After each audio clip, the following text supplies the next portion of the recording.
మల్లన్న నీకు ఒకటే గుర్తు చేస్తా ఉన్నాం. ఎంతో మంది విద్యార్థి నిరుద్యోగులు నేను కూడా నీకు ఓటేజ్కి గెలిపించిన పట్టభద్రులు ఒకరిని.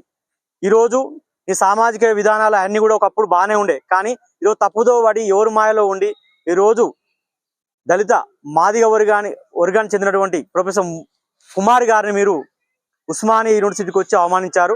ఖచ్చితంగా నువ్వు ఎమ్మెల్సీ పక్క పెట్టిరా, మాదిగ బిడ్డలుగా మేము చూసుకుంటాం, నువ్వు చూసుకుంటాం, కానీ అనవసరంగా ఆకురౌడులుగా వచ్చి బేరిస్తాం లేదా ఏదో చేస్తామని చెప్తే మాత్రం ఖచ్చితంగా ఊకునే ప్రసక్తులు చీరి చింతకొస్తామని చెప్పి నేను హెచ్చరిస్తా ఉన్నాను. క్షమాపణ ఏమని అడుగుతున్నారా? ఖచ్చితంగా ఒక వైస్ ఛాన్సలర్ అత్యున్నతమైన ఉస్మానియా యూనివర్సిటీగా దేశవ్యాప్తంగా ఒక గొప్ప గౌరవం ఉన్నటువంటి ఉస్మానియా యూనివర్సిటీ వీసీ గారిని, రిజిస్ట్రార్ గారిని, కొన్ని అధికారి యంత్రాంగారు పారిపోయారని చెప్పి నువ్వు అవమానించడం జరిగింది. ఖచ్చితంగా దీనికి బహిరంగ క్షమాపణ చెప్పాల్సిందిగా మేము ఉస్మానియా విద్యార్థులుగా ఎస్సీ ఎస్టీ బీసీ సంఘాల తరఫున డిమాండ్ చేస్తాం. లేని ఏళ్ళ నువ్వు ఖచ్చితంగా ఏ రోజైనా ఉస్మానియా యూనివర్సిటీ రాకపోతావా, లేకపోతే మాదిగ మీటింగ్లకో లేకపోతే ఎస్సీ ఎస్టీ బీసీ మీటింగ్లో రాకపోతావా, ఆ రోజు నీ అంత చూస్తామని చెప్పి హెచ్చరిస్తా ఉన్నా.